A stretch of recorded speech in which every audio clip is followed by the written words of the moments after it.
Shalom, Shalom jemaat Tuhan dari GPS Haleluya Palur, juga para sahabat-sahabat yang masih senang dengan mendengarkan ibadah online. Sore ini kita akan mengadakan ibadah online GPS Haleluya Palur. Mari teman-teman, kita tunjukkan kepala.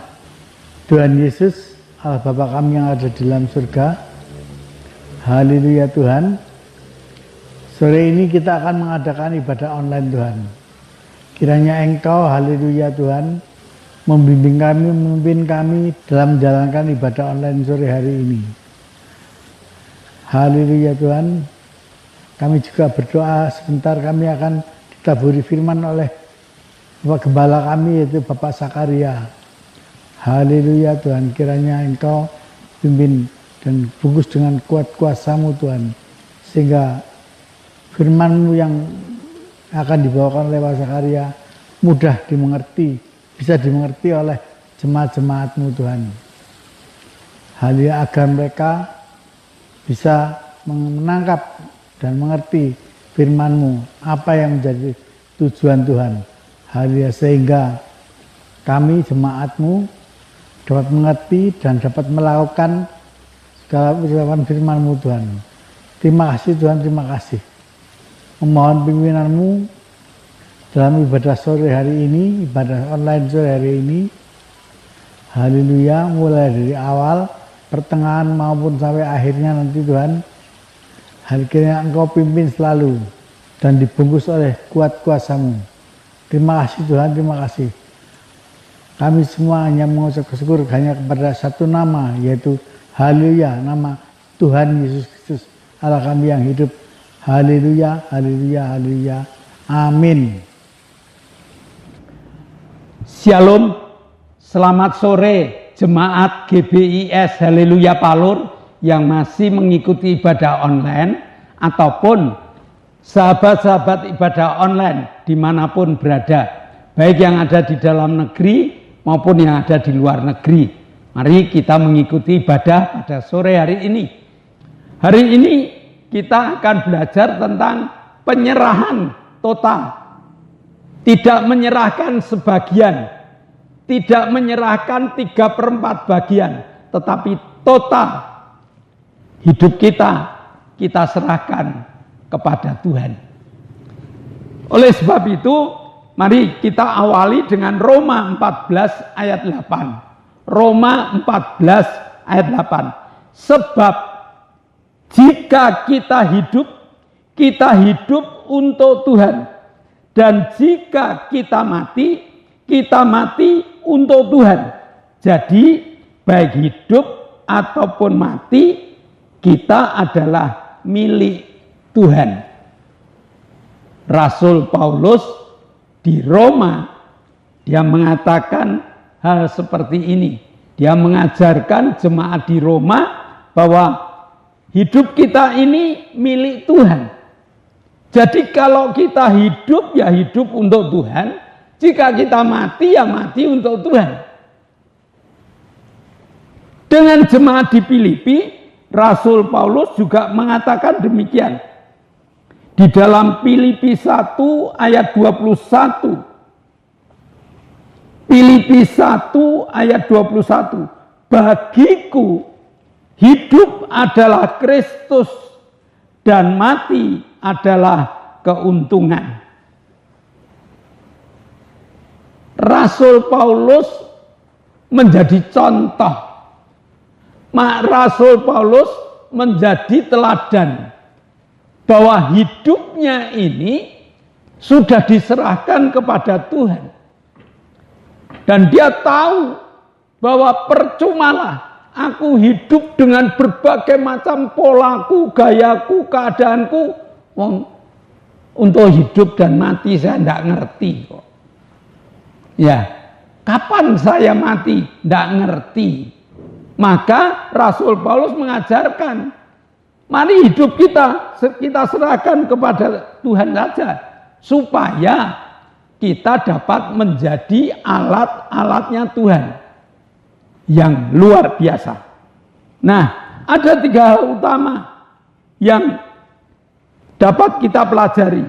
Jika kita kepengen hidup untuk Tuhan, jika kita ingin menikmati keuntungan kalau kita mati, ada 3 hal. Yang pertama, kita harus menjadikan Yesus sebagai pusat kehidupan kita.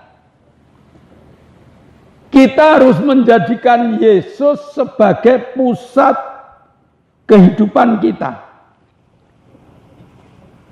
Bagaimana hidup yang berpusat pada Kristus itu?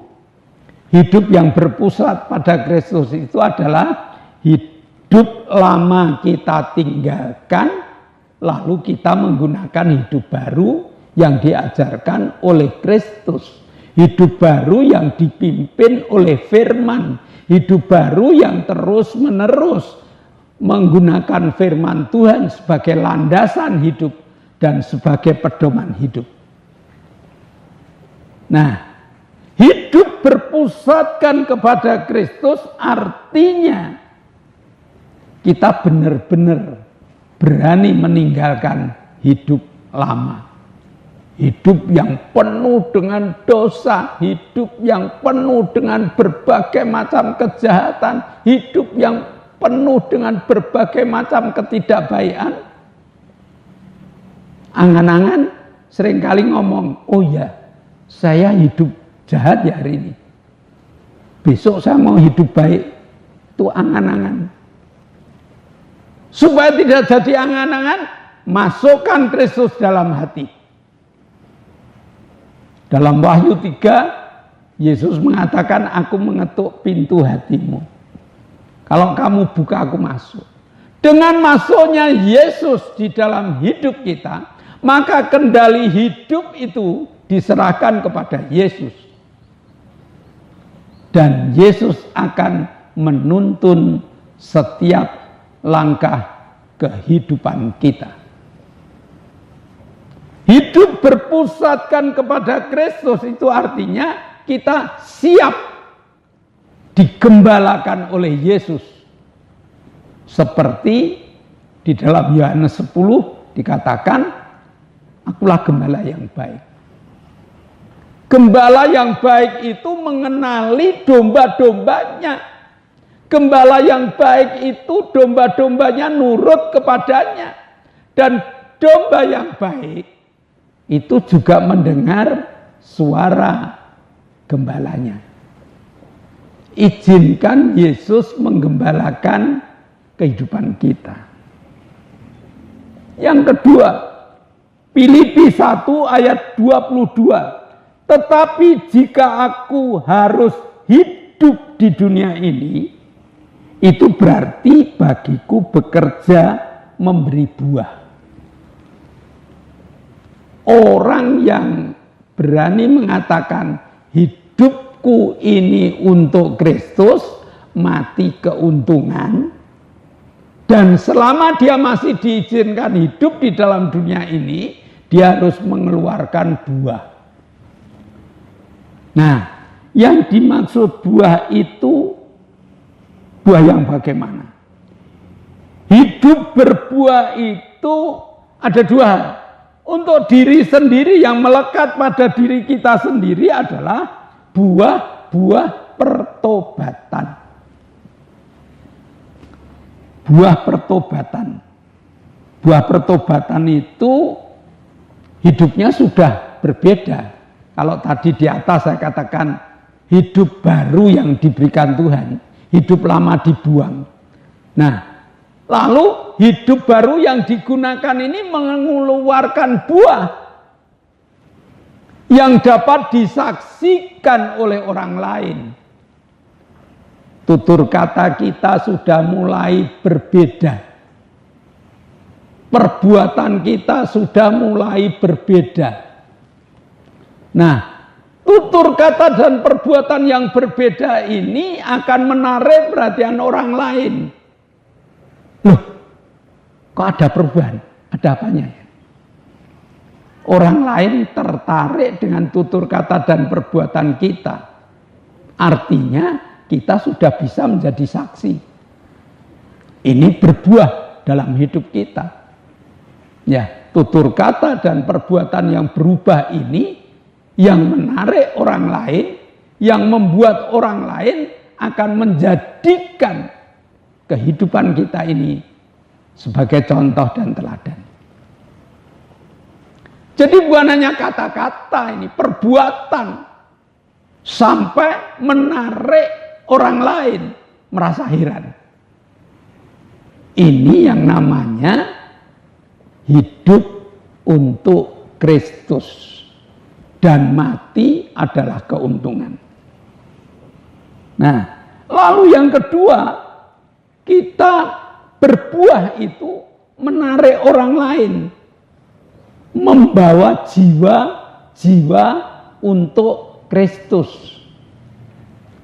Dari sikap tadi tertarik, dari perkataan tertarik, sehingga membuat teman-teman kita, sahabat kita, atau orang lain mengenal Kristus melalui tutur kata dan perbuatan kita. Kita tarik, yuk kita mengenal Kristus, yuk kita ada perubahan, ayo kita menjadi orang yang berani mengajak teman-teman untuk datang pada Tuhan. Jadi buahnya itu dari diri sendiri, ada perubahan, lalu buah itu kita wujudkan, menarik teman-teman. Nah, yang ketiga, andai kata kita ini sudah sampai waktunya. Ayat tadi Filipi mengatakan hidup untuk Kristus, mati satu keuntungan. Andai kata kita sampai waktunya atau sudah sampai garis finish, kita dapat menikmati keuntungan. Keuntungannya apa? Mahkota kehidupan sudah menanti kita. Maka Bapak Ibu, Rasul Paulus meneladani kehidupan seperti ini loh. Yang hidup untuk Kristus, mati untung. Bukan berarti kita kepingin matinya, tetapi sudah siap-siap. Andai kata aku mati, mahkota kehidupan sudah disiapkan oleh Tuhan. Dan yang menyematkan mahkota itu Yesus sendiri di kepala kita. Satu kebanggaan yang oleh Rasul Paulus dikatakan ada keuntungan yang besar jika kita mati. Dan dengan kata-kata kalau ada keuntungan yang kalau kita mati, artinya kita tidak memusingkan lagi mau mati sekarang, mau mati besok, mau mati lusa, mau mati berapa tahun yang akan datang. Itu sudah tidak menjadi pemikiran yang menakutkan. Karena apa? Hidupnya sudah untuk Kristus. Hidup untuk Kristus, hidup yang bagaimana? Hidup untuk Kristus itu hidup yang menjadikan Kristus sebagai teladan dalam kehidupannya. Dan yang kedua, hidup untuk Kristus itu adalah hidup yang sudah berbuah. Benar-benar kehidupannya itu fokus untuk mencari jiwa buat kerajaan Allah. Dan akibatnya mati merupakan satu keuntungan. Jadi jemaat, hari ini mari kita belajar pasrah total kepada Tuhan. Hidup kita serahkan pada Tuhan total. Kenapa? Karena kita tidak tahu hidup kita ini kan milik Tuhan. Ya, kalau sudah dikembalikan pada pemiliknya, pemiliknya akan menjadikan kita ini sebagai alatnya. Dan pemiliknya menjadi motor dalam hidup kita, yaitu hidup untuk Kristus.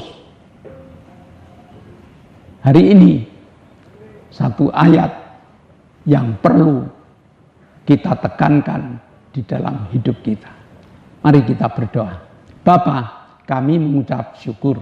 Kau Allah yang baik, Kau Allah yang luar biasa, Kau Allah yang memberi kesempatan pada kami, sehingga kami dapat menikmati segala berkat-berkat-Mu, sehingga kami dapat memuliakan Engkau melalui penyerahan hidup total ini kepada Engkau. Terimalah Tuhan kehidupan kami, bentuk kami, olah kami, sehingga kami siap hidup untuk Kristus. Dan jika kami mati, merupakan keuntungan bagi kami. Dalam nama Yesus, kami telah berdoa dan ucap syukur. Amin. Shalom Bapak Ibu, kita telah belajar firman Tuhan dan kita akan berpisah satu dengan yang lain ke aktivitas kita kembali. Nah, sebelum itu ada beberapa pengumuman. Yang pertama, di zaman new normal ini, alangkah bijaksananya kalau kita tetap membawa masker. Dan akan kita pakai jika kita berada di kerumunan-kerumunan yang cukup banyak. Yang kedua, GBIS Haleluya Palur sudah mengadakan ibadah onsite, ibadah tatap muka dengan jadwal Minggu jam 7 pagi ibadah sekolah minggu, Minggu jam 9 ibadah umum. Kami mengundang Bapak Ibu untuk membawa anak-anaknya atau membawa Bapak Ibu sendiri untuk datang beribadah bersama dengan kami. Tiap Selasa ada ibadah yang namanya ibadah pendalaman Alkitab. Seperti hari ini, kita hanya membaca 1-2 ayat lalu kita pelajari bareng. Ya. Dimulai jam 6 sore. Kami mengundang Bapak Ibu yang belum ikut, jemaat yang belum datang, yuk sama-sama belajar firman Tuhan. Yang ketiga, ibadah online tetap jalan. Doakan Bapak Ibu dengan pokok doa, kru sehat, semangat. Yang kedua, kita doakan supaya alat-alat awet. Dan Bapak Ibu ikut, klik like, lalu klik komen, dan juga share untuk teman-teman lain. Nah Bapak Ibu, mari kita akan sama-sama mengakhiri di dalam doa.